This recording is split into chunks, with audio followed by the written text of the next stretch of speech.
All right, welcome to episode number 263 of the Canadian Prepper Podcast. We are recording March the 2nd, 2025. March already. Where did February go?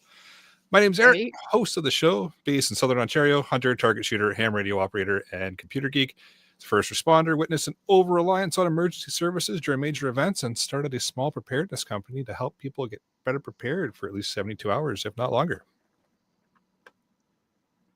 All right. And I am Pat in the bunker. I'm a farmer, rancher, shooting enthusiast, ATC collector, which stands for AKA slang for three-wheelers, and all-around outdoorsman and official Canadian prepper, token American. Hey, CP Garden Gang, I'm Mel. I'm thrilled to be back for another year of getting down and dirty with my hands in the dirt. And I mean that in the most plant-friendly way possible. When I'm not elbow deep in soil, you can find me hunting, learning homesteading, working on completing my horticulture diploma, house renos, running our 2 companies, or just enjoying the simple things in life. Just living out my hippie fantasies to their fullest. Welcome back, Mel. Thank you. Yep. It's been a bit. That's all right. We're waiting on you, Pat. We are waiting on Pat.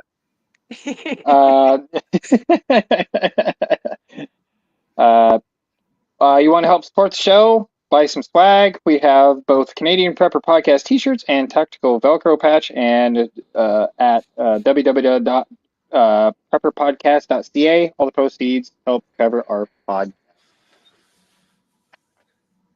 Podcast costs. So if you're enjoying the show, please take a few minutes and submit a review wherever you did find us. We want your feedback, even if it's bad.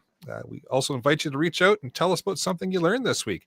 You can fire an email off to feedback@prepperpodcast.ca. And we've got some growing content for you in this episode. Of course, 163 episodes in, and I got to carry on with the terrible dad jokes. So there you have it. We're going to start with some recent news. We're going to update our personal preps. Then we're going to get into the main topic. And Mel's here, so obviously we're talking about gardening. Getting dirty. Oh, yeah. So let's move into the news. And I'll just mention that Terry's got a comment in here, even though he decided to bail on us last second, that he's afraid to watch the news. And yeah, I can say I agree with that. He lost his teddy bear and he can't find his favorite pajamas. So, that is what's exactly holding him up for not being here. And his safety blanket. You know. Yeah, that safety blanket. I mean, he can't in his Thunder Buddy. You got to have it. Yeah, it's true. I get it. The internet's a scary place without those things. 100%. I lost my binky. Oh, boy. Yeah. Cool. I see you've got a news article here, Mel. Yeah, I found one on farms.com. It was, I guess, an article just kind of relating on what the almanac is kind of predicting. I mean, everything's kind of still a guess these days, even though the Farmer's Almanac is one of the ones I found that is quite accurate with a lot of the predictions that they do state. So it looks like, bear with me, because I was a dumbass and I read it a couple days ago and forgot to reread it before hopping on. But it does look like we're going to have more of a wetter type of season this year, which I mean isn't a bad thing. But I mean, now more so into the topic, you got to be careful the mold that can be pronounced in your plants and your soil and stuff. So, I mean, if you want to take a read through it, you feel free to do so. I'm pretty sure that Eric, being the cool guy he is, there it is. The link's already up. So take it a gander and kind of see what kind of conditions you're going on, because it will kind of lead you into knowing what you should plant or what you should be focusing and stuff. Because some plants like the moisture and the wetness, where some are like, I don't think so. So it kind of helps out in that way. Fair enough. And depending on where you are in Canada, you can have normal temperatures and all that other fun stuff. So kind of keep it a general thing for y'all. Sure, all fun things we're going to dive into here shortly. Yeah. All right, let's move into what we've done lately for preps. And it looks like we'll start with myself.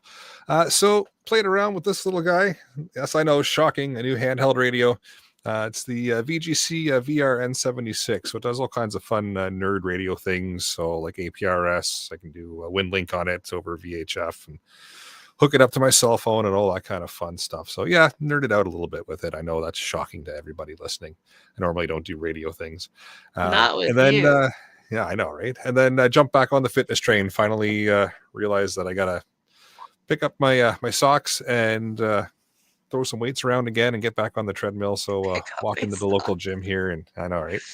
Walked into the local gym here and signed on the dotted line, picked up a membership for the next year, and now I've got a place to go throw some weights around. So talking about it for a couple of years on the show, so I had to do it, and yeah, finally got around to it. You prepping? No.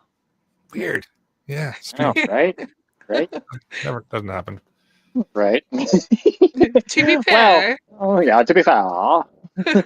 Sorry, Pat. Go. I can know. Yeah, I know. I like to see that the text-based chat is now live. This is great. Yes, it is. We've come together. Yes, we have. But anyway, what I've been doing lately for preps, and Eric tried to help me write this out, training with my TSAS 1911 double stack, and getting my some extra dehydrated food, because sometimes we do like to sample some of that stuff and try it out, especially when we get some new stuff, and if we like it, we will stock that versus other and cast the other to the wayside. So, which is good. You need to do that. And as far as something else for preps, but I was laughing so hard because me and Eric were having a battle in the written form. Trying to prep for a new garden site and getting the greenhouse up for my wife. Ooh. So getting into that, getting some plans and stuff laid for that too. So yeah, that's all I got. Very Nice. nice. Yeah, thanks for the help, Eric. Yeah, good job, Eric. Jeez, not too much on my side with preps. I mean, like, I have been working on my 6th course. I got 4 more to go for my diploma. By spring/early summer, I should have my certificate, because I can get my certificate and my diploma in the horticulture that I'm studying. We're doing just house renos and organization, getting meal prep done. We're also doing the planning of a garden, because with us buying our house last year, we just wanted to put the shed down and kind of get the camper here, kind of get the layout of what is left in our nice little plot of land we do have. So that is what it is for this year. My main goal is to get into canning, if not water bathing, so I can do my salsas and stuff like that. That's still very high acidity. And at least at very minimum, I want to stock our freezer. So, yeah, that's the Very plan. nice.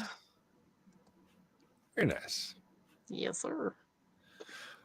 Well, with that, maybe we'll move ourselves into the main topic. And since Mel's here, we're talking about gardening and all that fun stuff. That, it's still cold and it sucks outside, and there's snow and a little bit more snow. But apparently, it's also time to start talking about gardening before the snow melts. So, and depending on what you're growing, you may be late. Look at that. Wow. So, well then, but let's hear about it, and as we go along, we'll throw some questions at you, and of course the live chat as well. Jump in and participate. Throw some questions at Mel as well, and we'll see what we can come up with. This is obviously an important topic, and one that a lot of preppers think about, but they tend to think about it after the snow melts, and I'm guilty of that as well. So yes. So, well, that's actually a good topic. Like, in all honesty, like right now, like I said, some seeds are either going to be like you should have already started, or we got to get those peppers and tomatoes started early, and cannabis too.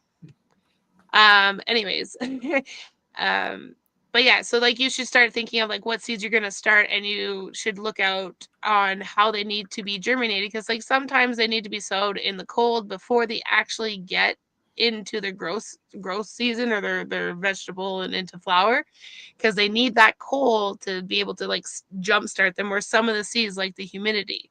So anything that like you need to start in to start right now, you should start thinking, how can I maybe organize my house to start doing so? So whether it's getting yourself one of those really cool little hydroponic little desk setups, and I mean, like, you can have your little herbs going in there, or you can get something as crazy as I do. I have like these like almost like plumbing pipes, the plastic PCV pipes or whatever. They have holes in them, and they're angled slightly, and all the water kind of trickles down. It's pretty cool. I got the huge setup as well, the ones with the heat mat and that control the moisture and stuff.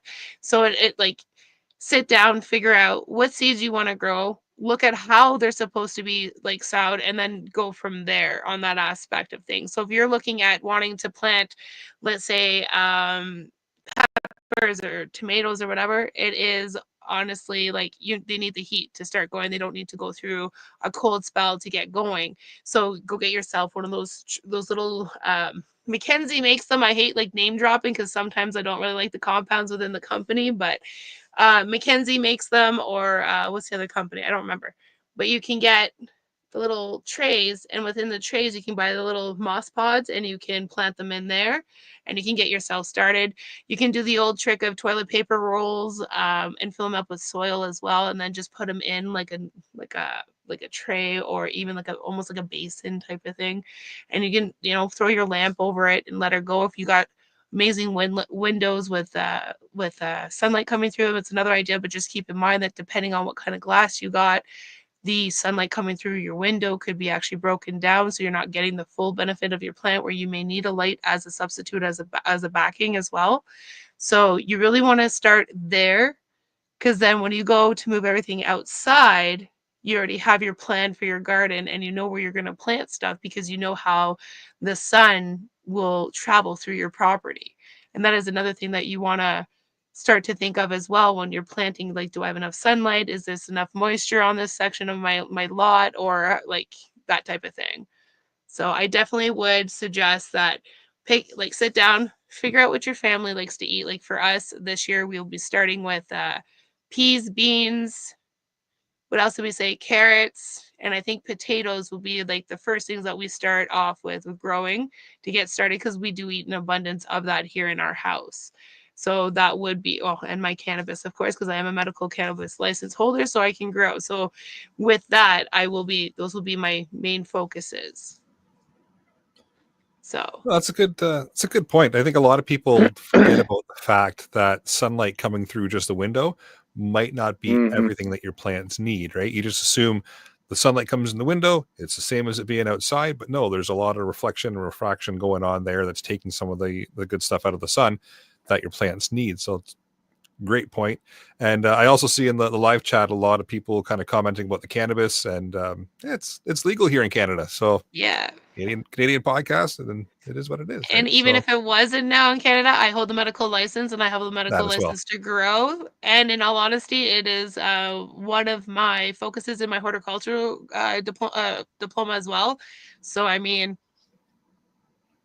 I kind of can get away with it, if you will. But like, I mean, here in Canada, we're legally allowed to own 4 plants per household. Yep. So, I mean, even if you don't smoke it, but your friends do, or whatever, you can have it at your house, so that when your friends come over, it's like, you're fine. Scotch is sitting on your shelf that hasn't been touched very much, and I know Pierre is watching, so I'm throwing that one, because my 15-year-old Scotch decanter is still quite full. What can I say? But I yeah, don't know and if I believe also, that with Pierre around, but he don't touch my Scotch. He's a good boy. The other thing to add on to your window as well, because it's still cold, depending on your window, like we bought an older house, so like we have like single pane windows, and the amount of cold that comes out of that, like you got to watch that too, because if you have a heat hardy loving plant and you put it beside it, well, you might as well kiss that plant goodbye. So another good point. it is all depending on that. So like, you can even take it a step further. When I was saying that, like when I was starting to say, like, you need to figure out what plants you want to grow or whatever else, you want to maybe start with where you can put them in your house to be able to do so, because you don't want to be able to kill off your seedlings, or you don't want to make them sick and then plant them, and then now, excuse me, you're getting into a whole different topic and aspect of what's going on with your plants, right? then sorry, that's the same thing with like your soil too. You got to make sure that your soil can stay healthy and that you're going to stay on top of it, because your plant can grow beautiful, but it can actually make you sick. Hence where you're seeing it. Not want to bring up the news because I hate the news, kind of like Jeff, but anyway, or Terry, but anyways, but like that's how these like what is it? The issues with the lettuce and the tomatoes keep happening wherever they're growing. Their soil or their water and their hydroponics isn't being watched carefully, so there is really harmful bacteria and fungus and all that stuff that is growing. So the plants will look healthy and be beautiful and whatever else. However, they will hold that memory, if you will, from the soil and carry it on into their actual end result of whatever, right? So is that where we're seeing like the E. coli breakouts and like the recalls on lettuce and that kind of stuff? So everything looks good, yes, but sir. actually it's not. I can almost 100% say that is exactly it. And honestly, it could be simply that it's not that they're not paying attention or they're not testing properly. Like it could just be something like a bag was mixed up from taking a soil and, kind of, I don't want to say clean it or whatever, because you can reuse soil and you can like heat it up in the oven. I forget what the process is, but you can put it into the oven, and after you kind of clean it out, and it kind of kills all that stuff and it kind of gets you to start back up. So like depending on what system they're using or depending on how they're storing their soil or all this other stuff, it plays a big factor in that. Right. And like like we can't all be regulated and set up like they are with the cannabis facilities, because I was just learning about that 2 weeks ago, and it's unreal with the regulations and standards that they have to go by. But when you go to like an organic farmer or you go to a greenhouse or a big facility that's growing indoors to keep up with the demand with all the fruits and vegetables, they're not as regulated as what people think that they are. Right. So yeah. Interesting. I'm just reading the Justin thing. Go ahead, Pat. Oh, I was going to ask, as far as window wise, single pane versus double pane, vacuum insulated. What is actually better for the light coming through? Is there a big difference between a single pane window versus a double pane with the helium flushed inside? Is it harder for do you lose a lot more of the light coming through a double pane versus a single pane? Is there a big difference in between that? Because like my wife has clover sitting up on a windowsill, and it's warm because that window is vacuum insulated. So you touch the window during the winter, and it's nice and warm on your side. But I was kind of wondering what a double pane would do, what the light would do to that to a plant coming in. Well, you Since the light got to think sunlight's having about to it, go through right? twice. Yeah, exactly. So you got to think about that with you're having two panes of window, right? That UV and all those fancy dancy colors in the light spectrum that help the plants grow, they're trying to get through not only one sheet but two as well. And if you start putting in like the vacuum seal or the helium within it, you got to remember that's kind of like another gas layer that it has to flow through. So the fractions of light are actually going to be kind of slowed down, and they're not going to be as in the face, if you will, I guess. Yeah. That Yep. to get to the plant. And again, like having that sunlight, it still helps the plant know what the natural rhythm of, like, you know what I mean, from the sun to the night kind of happens. So with having that backup light, you're feeding it the nutrients it needs to go through the whole photosynthesis process. Right? So like you're kind of helping the plant in some ways, but at the same time you're kind of hindering it. Like there is this one facility, and I don't remember what, again, I'm basing it off the cannabis. They have figured out how to make this glass on their roof because they are a high-tech hybrid facility. So their roof, the panels will open up and they can close down and stuff. But the glass that they have doesn't cast a shadow. And it Oh, allows the spectrum of the light to actually come through. So like it is super, super cool that what you can do with glass and all that other fun stuff. I mean, they didn't go into too much detail because like who would want to give up that secret, to be honest, because I'd die with it too. But you saw the guy in the video I was watching, he can put his hand over the natural light coming from on top, and there was absolutely no shadow being cast. And if they have a cast over day, they do have substitute lights on top. And just like Justin was saying, that like you don't need to necessarily get, that's a trick. You don't need to necessarily buy grow lights. If you get that right what is it, lumens, you can actually just grow them as well. The only thing that I could see as an issue is that you got to make sure that there's that spectrum of like different spectrum of color throughout the light, because that actually does certain things and helps the plants like throughout their whole process of breaking down and doing their whole photosynthesis thing, without going into like too much detail either, because that's a whole different show. But Right. you know what I mean? Right. It's one of those things, and sometimes you have to play with it. Sometimes you'll find this really killer light that will give off everything, but you need that pink light or the red lights, more so red light. It looks pink to me anyways, but red light to, you know, help with the vegetation state or whatever the case may be. Like there is one facility I was reading about, they actually use purple light, and it actually supposed to enhance the size of the buds and the quality and all that other stuff, because it puts that plant into a different process of developing its product at the end of the day, of the flower, right? So like it is pretty cool. I've just started to touch base on lights. We're actually learning about that this week, so I'm actually quite interested in that, because like I said, cannabis is one of the things that when it comes to this stuff, they lean on so far that I've taken in my horticulture course, or I guess study. So I'll have to come back on for a different show for that one, or maybe next spring I can update my stuff. But play around with the lights. There's no wrong answer, right? If it doesn't work for you, figure it out.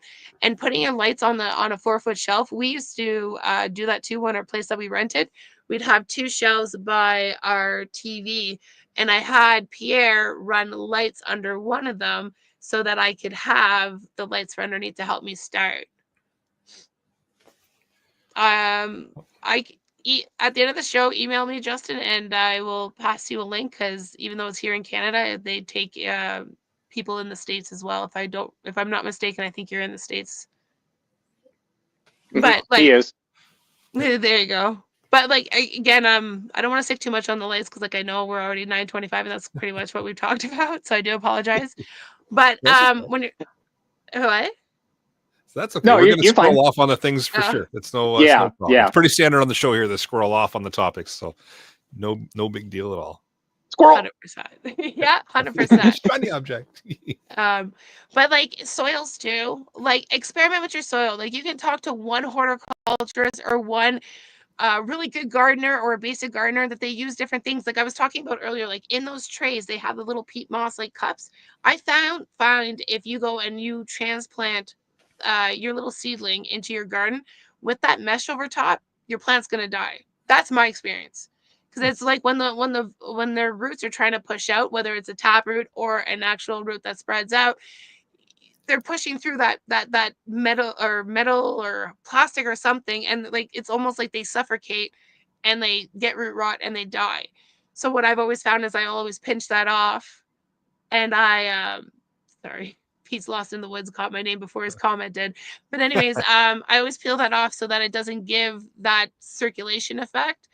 But and I also kind of scrunch up the peat moss to put it in the soil, because peat moss is there to hold that moisture in so that your seed doesn't dry out, and that it can actually go through its little process to come out of its seed, right? So you got other things like lava stone that you can use, which is reusable. All you have to do is rinse it and sanitize it afterwards, which I mean it's a little more expensive than going to your store and buying soil, but it's also reusable. So it depends on what you want to play with, right? The only thing is, what I was gonna say, there was one other thing. Yeah, like I don't remember now.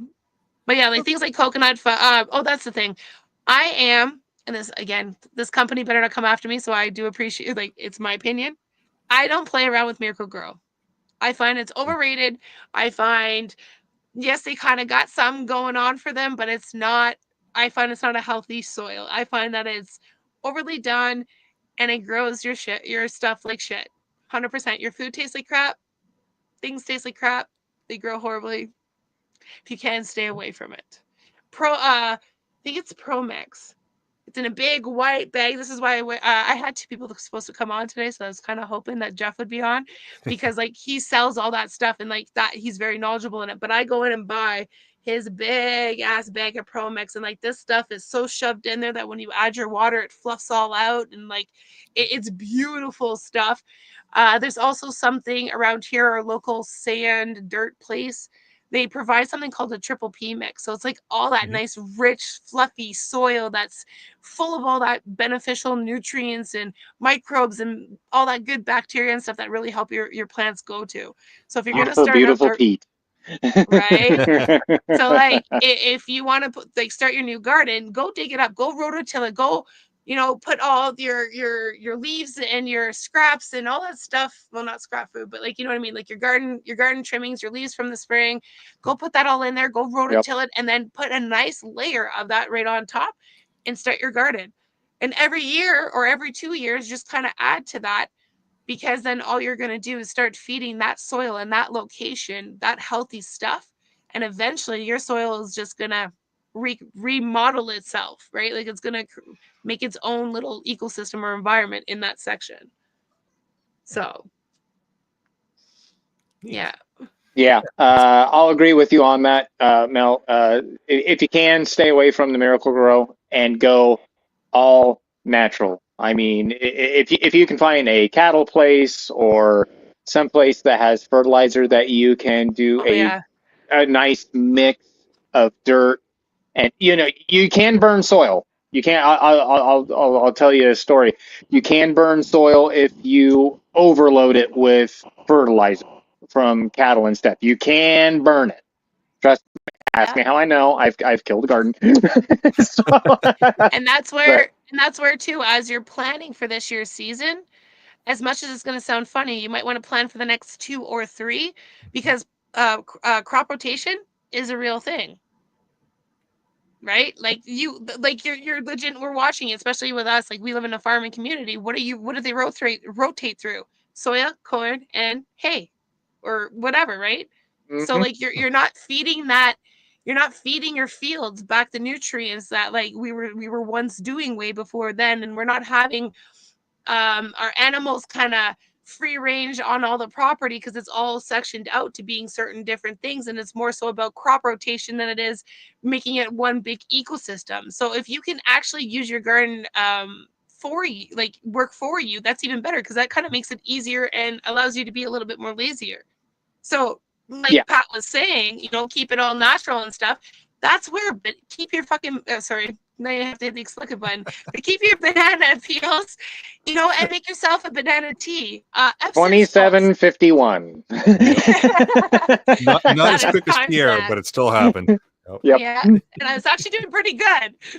But like, do your banana peel tea. I learned from Corey, who was the other gentleman that was supposed to join me on here too. He makes he uses his rabbit poop as a tea, and that feeds and feeds the garden and feeds his plants, and it won't make us sick. So don't go throwing your dog shit or your human stuff into the garden, because you will get sick. Don't do that.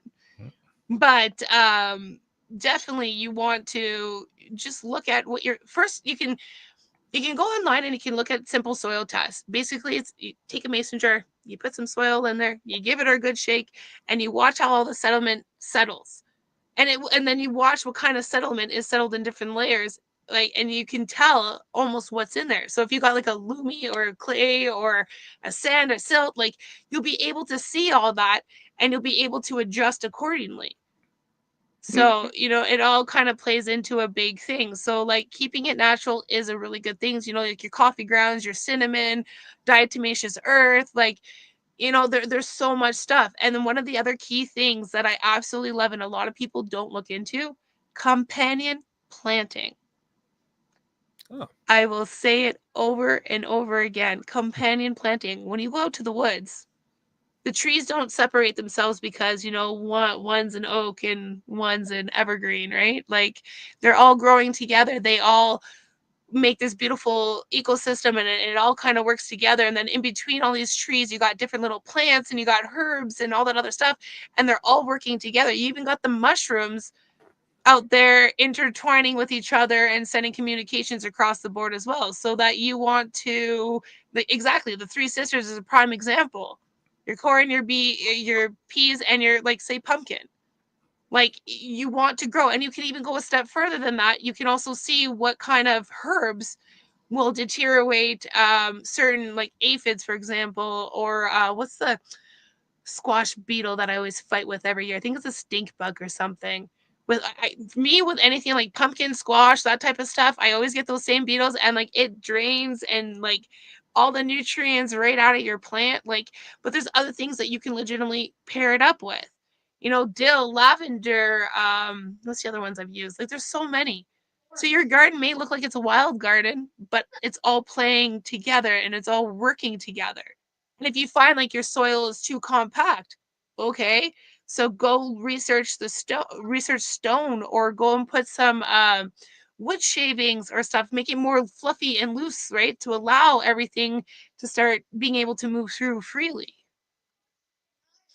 But companion planting, I highly recommend. Because, like, you know, broccoli can grow with tomatoes, lettuce, cabbage, and cucumber. You know, dandelion is a great, oh my God, I can't even talk. Ground coverage, and so is clove. Clove is actually a hell of a lot better than your typical old man grass out in your yard. And like, people don't even understand that the amount of nutrients that it adds to your soil itself, let alone your dogs and cats can go pee on it and it's not going to burn. You don't have to maintenance very much, because I mean, like, what, you may be getting 2, 3, 4 inches of growth, and like, that's nothing. You may not have to pull out your lawnmower. So if you're one that doesn't like to do yard work, or you have a busy life and you just can't, that might be something for you. Right. And just like marigolds, like Justin said, like, marigolds, people don't realize, are amazing. They deter a lot of bugs. And I use that when growing everything. Yep. You know, and like, on top of that too, you want to make sure, like, something like growing dill, because dill grows beautiful flowers. It will attract a lot of the beneficial insects, like your ladybugs, your praying mantises, your wasps, you know, all that stuff that will eat the aphids or cabbage moss or whatever you got going on in there, because they're like, man, like, I don't want to be a part of this, you know.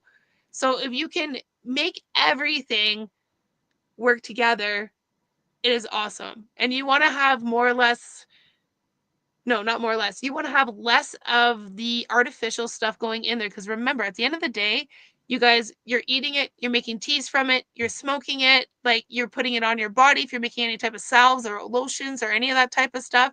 So you really want to be aware of what you're using and what you're doing, because the last thing you want to do is harm your body even more when you're trying to use food and herbs and the power of our earth to heal inner hippie.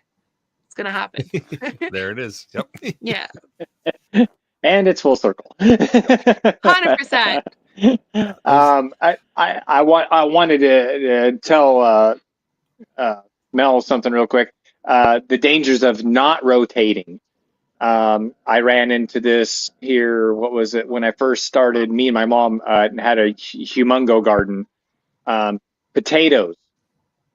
The main reason that the potato blight happened is because they kept putting the same potato and genus and everything in there and keeping it clean over and over and over and over again, and that's when the blight came in.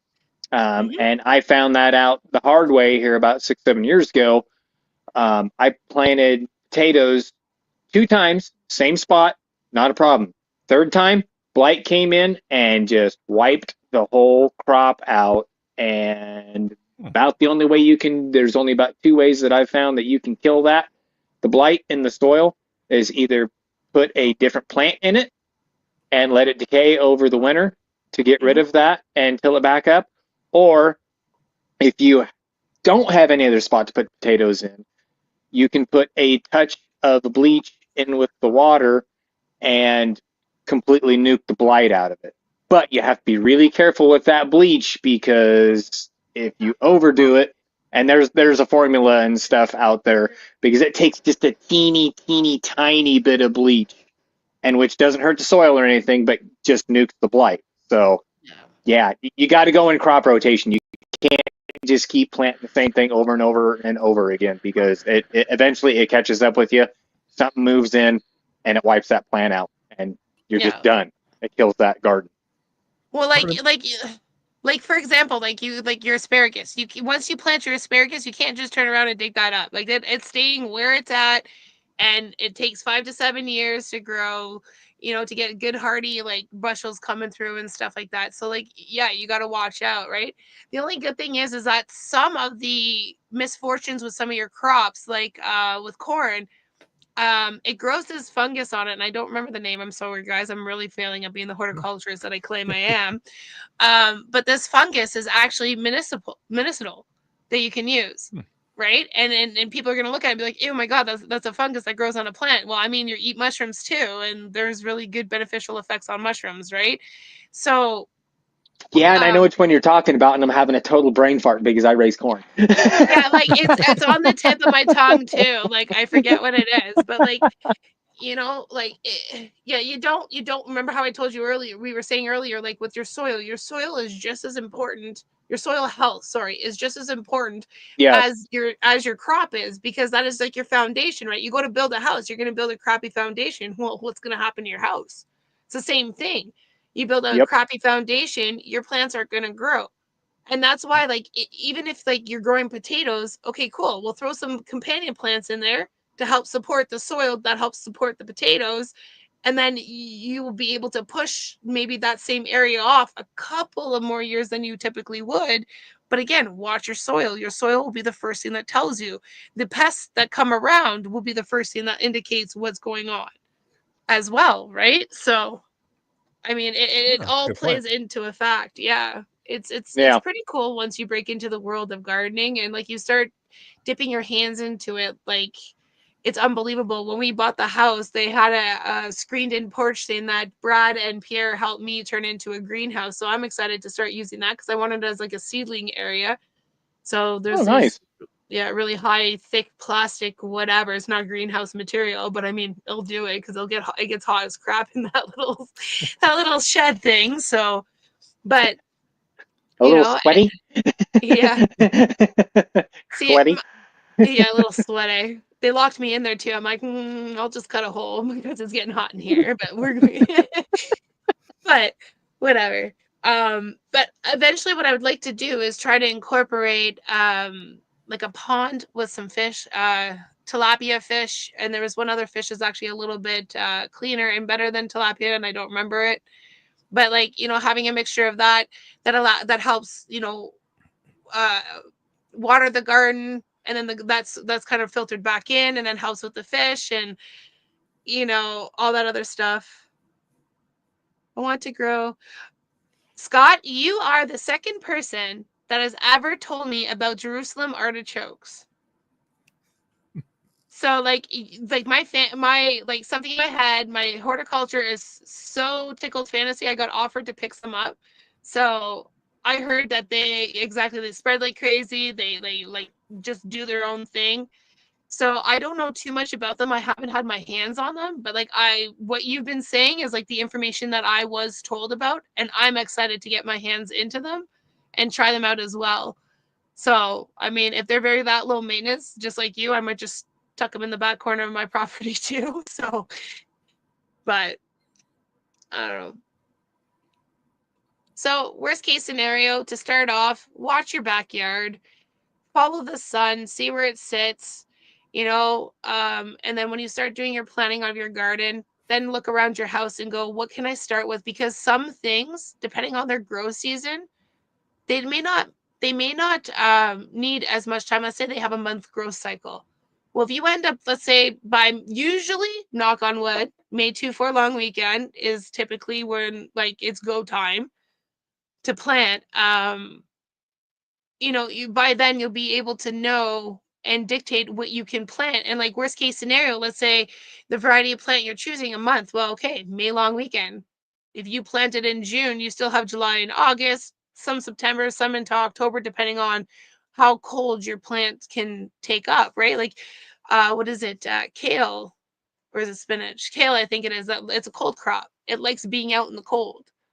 So there is a certain amount of cold that it can handle, and the hardiness of it won't really get affected because it's like, yeah, hold my beer. I'm going to show you all, So it's a Canadian crop, is what you're saying. pretty well. And that's the other key thing too. I actually thank you for bringing that up. Check out your zone.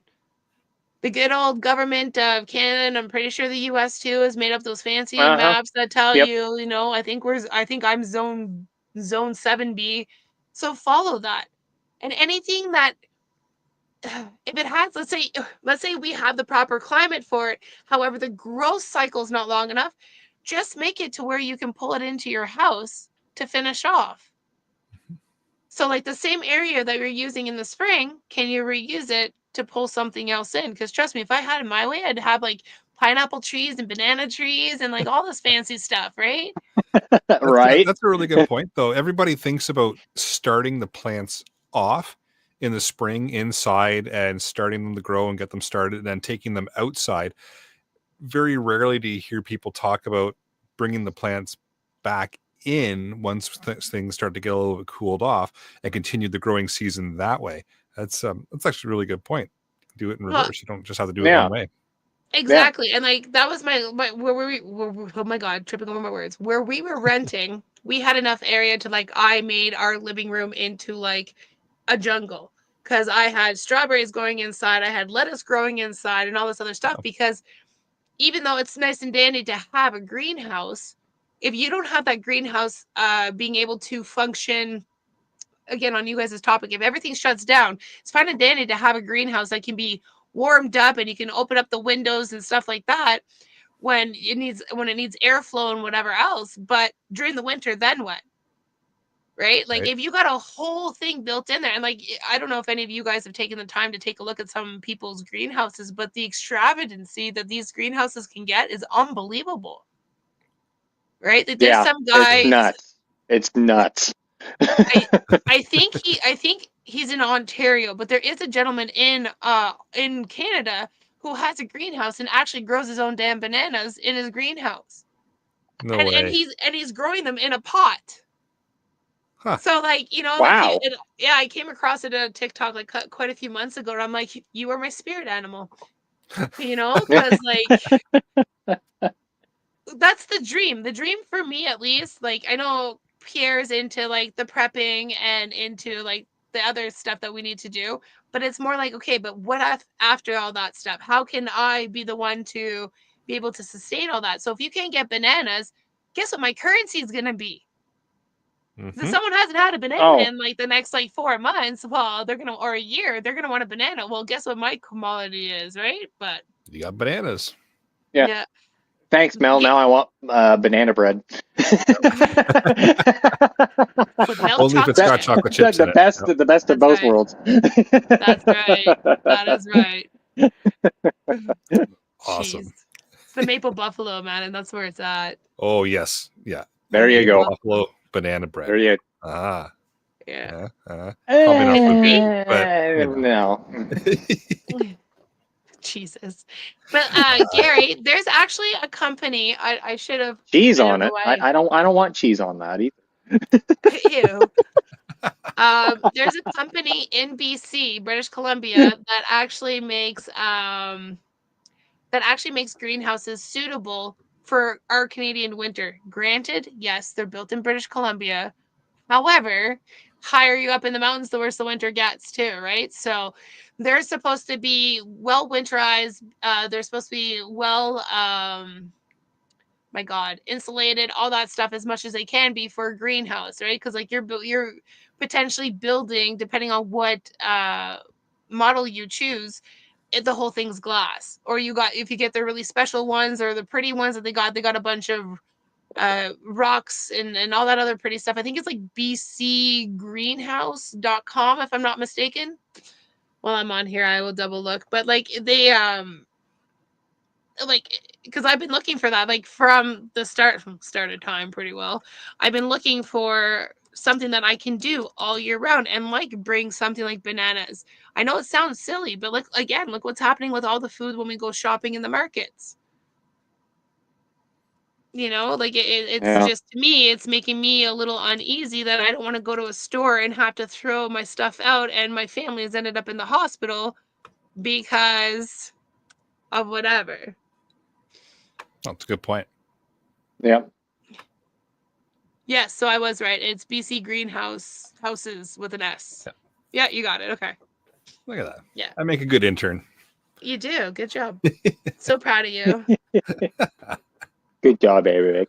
Yeah, So what are some things that the new prepper or somebody just getting into starting in the gardening should be maybe doing this time of year to be ready for when it's time to actually plant stuff outside? Take a look at what your family eats. And you want to start off with the easiest things to grow. Whether that is planning to get yourself some carrots, some peas, some green beans, that type of thing. And then you don't want to go too big too fast, because it can become overwhelming, right? Like there's some peas that don't need a trellis to be able to grow on, but some peas do. Beans, they grow on trellises, so you need to be able to budget in for that type of factor, right? Blueberries love acidic soil, so you need to factor in the fact that if your family eats a crap ton of blueberries, you want to make sure that you're able to add to the soil any acidity that may be needed to allow the pH level to be at the point where the blueberries like. So it's really, honestly, to start, beyond anything else, sit down, see what your family likes to eat, make that list, and turn around and start with the easiest thing and go from there. Gary, I am based out of Canada, Ontario, big bro. No, that's some good points. It can be overwhelming, and I by no means have a green thumb. I tend to kill anything that we try to grow, but yeah, it can be overwhelming, and you always try to jump into. At least I find, you look at your garden and you're like, I want to grow this, and this, and you have a list of like 15 or 20 things that you want to grow. Yeah. All in that season, and if you're not experienced in this, like Mel said, breaking it down and doing a couple of very simple things to start, get your confidence up, get comfortable with just that whole growing process, and then kind of spread out from there. But jumping into the deep end and just filling up your shopping cart with seeds of all different varieties and types, and trying to do it all in one big go is probably not the best way to do things. Just there you go. Pat's got it right. Try three for the season. Three hardy ones. Try 3 hardy ones for your zone, and then after that, once you get a little confidence build up, go for it, because 100%. That will completely ruin somebody if they try to do something exotic or something with a twist and this and that. And it's just like, if you fail miserably on a garden or something like that, man, that will deter people. It doesn't matter if it's a garden or anything. If you fail miserably your first go around, people are probably going to shy away from it. So keep it simple, stupid. The KISS rule. Exactly. And keep it, I always say, make it as lazy as you are. And that's no insult, right? Yeah, exactly. Everything flows so much easier from every aspect in your life if you can organize it to be as lazy as you are. And Scott, the only thing I suggest when you buy your seedlings, when you go to transplant them, take the soil from the nursery, whether it's like a Home Depot or an actual like greenhouse nursery, a Canadian Tire, whatever that sells those plants. When you come home, take that soil and try and remove as much as you can off that whole plant, and kind of give it a nice little hose down and put it into your soil, because you don't necessarily know the condition of that soil. So you might be introducing some sort of pest to your garden from their center. Like last year, I bought these gorgeous hibiscus trees that I'm like, fuck yeah, I get to have. I can pull in the house during the winter, like this, that, and everything else.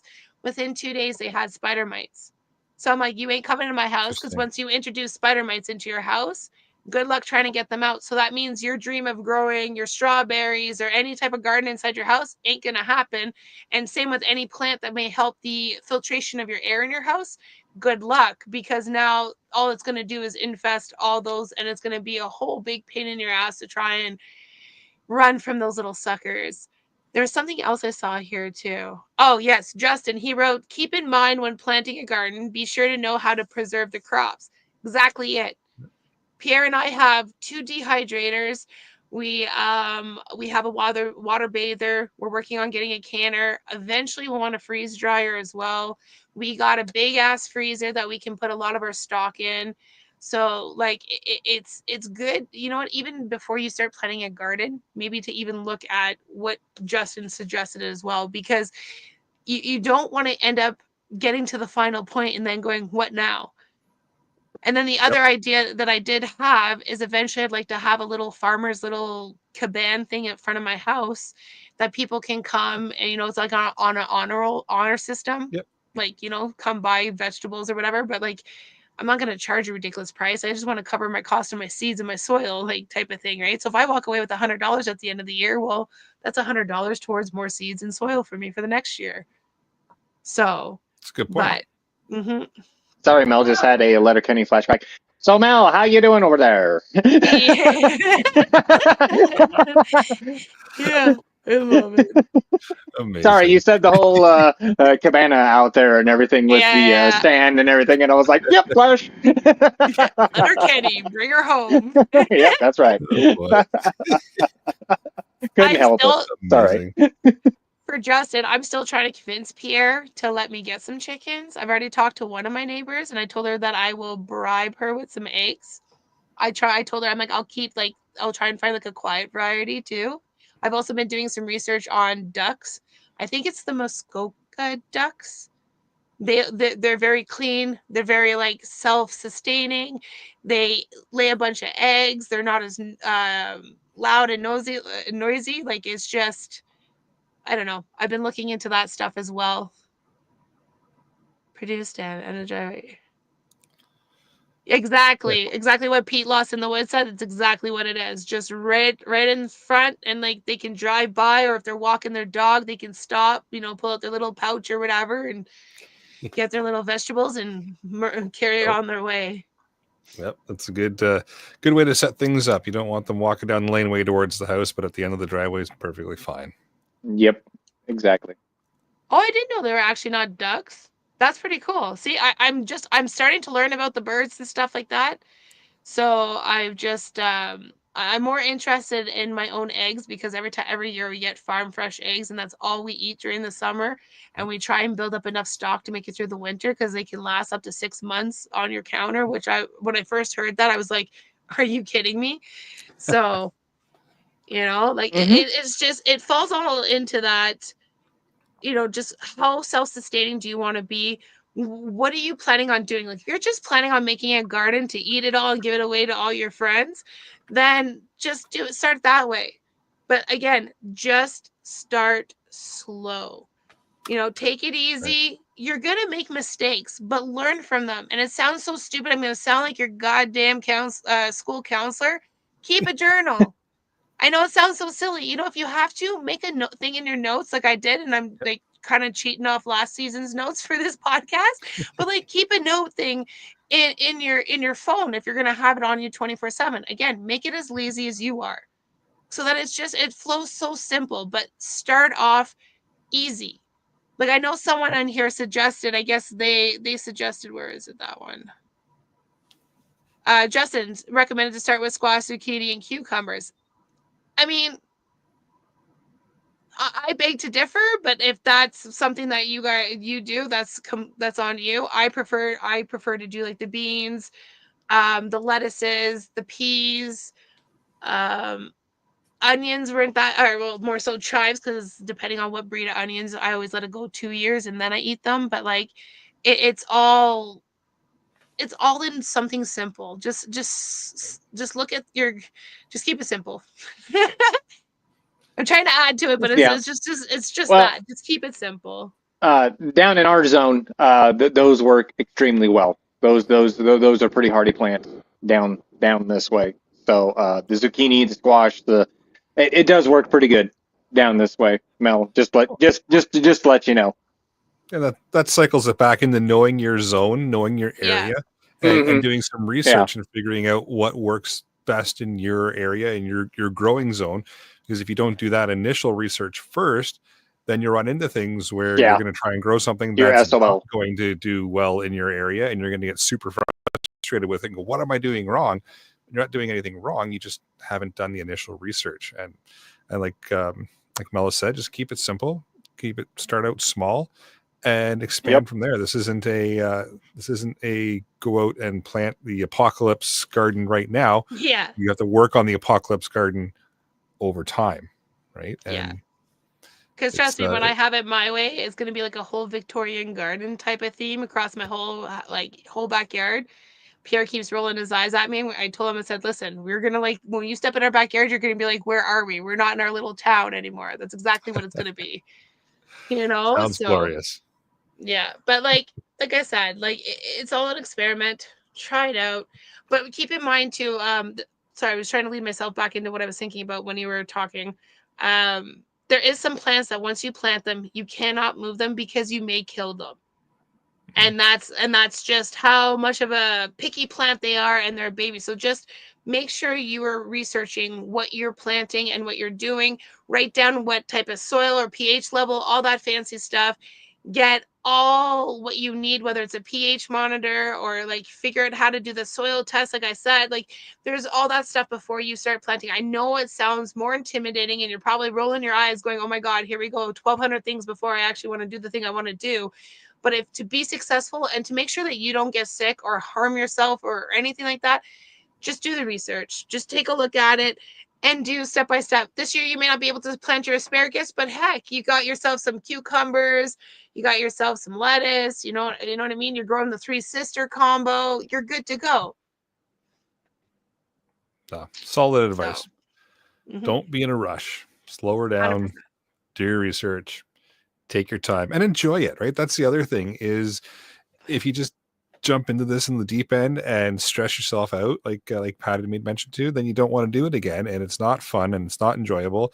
And you just end up with a bunch of dead plants and some soil sitting in your yard and a whole bunch of frustration, and you've gotten nowhere. So just nice and slow and take your time, do some research, and have some fun with it, right? Dirt angels are not looked down upon. We do it in the winter. Just saying. No snow angels, dirt angels. I know, bad joke. Just saying. Got it. Horrible try on my own.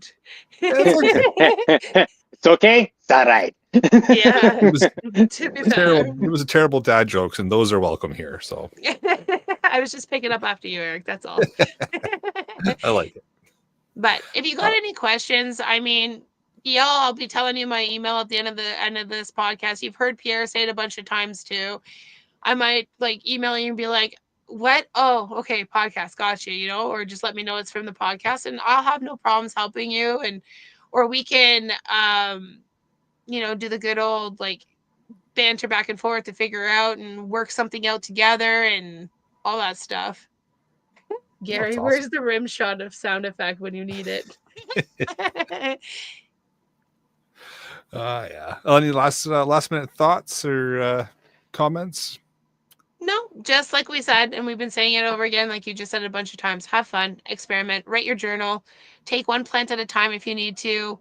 In that journal, write down the plant, write what it needs, buy whatever it needs for that one plant to move on, because I'm pretty sure the next plant or something else on your list is going to need one or maybe all the same items, or maybe that's the way you tackle it, where you take one type of species, like let's say a high acidic soil species like blueberry, and you nail out all your high acidic ones so that you're only focusing on that type of genre of plant and all the growing needs and all that stuff that it needs, it's been suggested from the people in the comments, then take a look at the preserving. If all you can afford is some Ziploc bags to freeze your stuff, then that's where you start. Who cares what the Joanne or Beverly or Tim is growing and doing, because you're not at that level, right? like you said, Eric, it's supposed to be fun. It's supposed to be experimenting. And you know what? It's time to allow yourself to get back to that inner child that we've all forgotten about. Like, live out your inner hippie fantasies, guys. Like, get down and dirty, get the hands in the soil. Sounds like you just named off a bunch of assholes from the HOA. We don't have one, so screw George at HOA. Oh, never. Yeah. Well, appreciate you taking some time, Mel, and shedding some light on gardening. And I know some people are going to find it quite interesting and start getting into gardening this year. Others listening have been into this for years and have probably learned something as well. So appreciate you just taking the time and breaking it all down for us. It's an important topic and one that some preppers just kind of breeze over. So being able to spend an hour with you and get some knowledge is greatly appreciated. Well, thank you guys for having me. I really, truly enjoy it. Maybe we'll do something mid-season where we can be like progression of plants, or I know I'm going to be taking a integrated pest management course too. So like maybe we can do something about the icky, nasty bugs that are in the garden too, right? So we can. Fantastic. So if you guys want to have an episode with that, let Eric know, and then we can go on to be Justin. I love you. You win. You win. Comment of tonight. Just saying. I'm just gonna say, don't tell Pierre, but you're way much more fun than he is. Yeah. Although he's probably listening, eh? So it's just a matter of time where you get a message down there for you, Eric. Just saying. Not that I'm poking the bear or anything.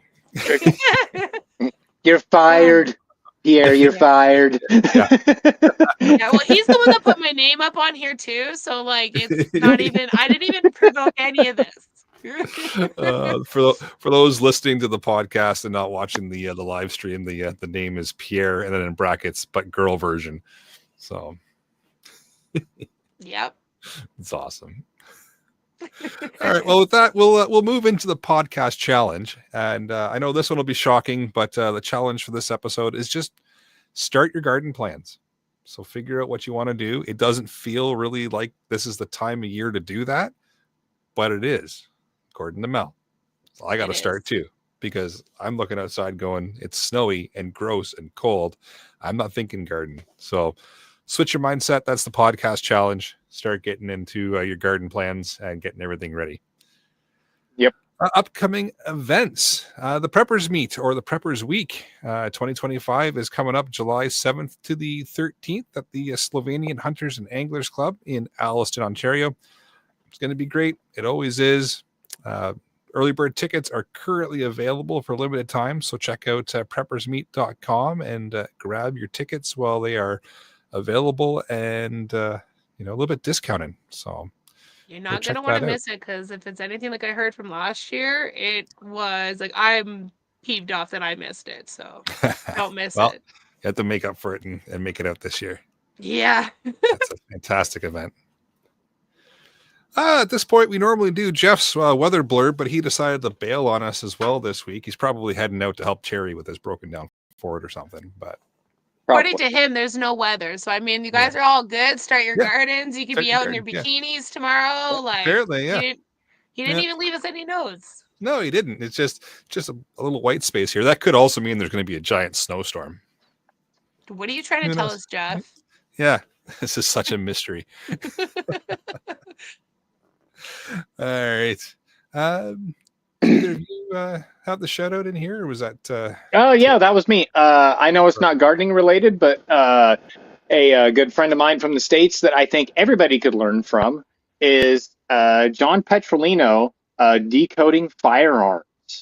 A very easy manual. It has every action type, pistol, shotgun. It doesn't matter. This is a safety guide. So for new shooters and stuff out there, or if you need a refresher course, this is a very good book. It's got sights, optics, everything, and how to be safe in there. He is out of New Jersey. He is the Pen Patriot on YouTube and on Facebook. Very good friend of mine. And the guy's, he's a very, very, very strong gun advocate. But anyway, yeah, go check him out. It's a good book. So especially for the young ones, the young shooters out there. So anyway, that's my quick shout out. And here I was thinking you were going to mention the fact that when you're gardening, you've got your 9mm on your hip. Yes, I do. Don't even. I was still mad about that from earlier. Rubs it in I'm their always face. carrying. I get it. I get I'm it. always You're, carrying. That's it. I get it. You're from the You never States. know. You lucky Those plants bitch. can get a little rowdy at times, right? Yeah, Yeah. well, Yeah. you just Oh my you God. just never know when that rabbit comes out of the briar patch, looks at you cross-eyed, and you're not getting my carrot today, buddy. You're not getting my carrot today. Well, Or even now just the plant I've got itself. meat and potatoes and carrots. Hey, look, I have a stew. It's all in There you one go. gardening. But I can even see you with the plants too, going, I said grow, god damn it. Well, maybe Oh, sometimes. I told you not to drop your Oh. leaves on my property. Get off my lawn. Yeah, I was just going to say. Get off my you beat dad me to it. lawn. All right, before we go any further down this rabbit hole, I'll bring episode number 263 of the Canadian Prepper Podcast to an end. You can find the podcast on iTunes, Spotify, or of course your favorite podcast app. I'm pretty sure we're on all of them by now. Please do submit a review wherever you do listen. It does encourage the algorithms for a couple seconds at least until they realize we're talking about emergency preparedness and they shoot us back down the bottom of the list. And we do record the shows live on YouTube, Facebook if you must.